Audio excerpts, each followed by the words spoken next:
Hello বন্ধুরা, তো দেখো আজকে গরম গরম ফুলকপির বড়া করব, মানে চপ, ফুলকপির চপ। তো বেসন ফাটিয়ে নিয়েছি, দেখো বেসনের মধ্যে নুন, হলুদ, তারপর একটু কাঁচা লঙ্কা কুচি দিয়ে দিয়েছি, আর দিয়ে দিয়েছি একটু পেঁয়াজ, যাতে সেন্টটা হয়, ভালো লাগবে খেতে। একটু পেঁয়াজও দিয়েছি। তো দেখো কপিগুলো এখন সিদ্ধ করে নিয়েছিলাম, তো এখন দেখো তেলে ছাড়বো।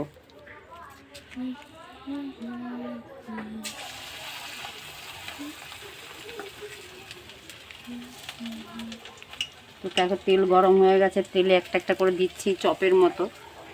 এটা আবার পেঁয়াজ দিয়ে করছি, হেভি টেস্ট হবে, পেঁয়াজের সেন্ট লাগবে।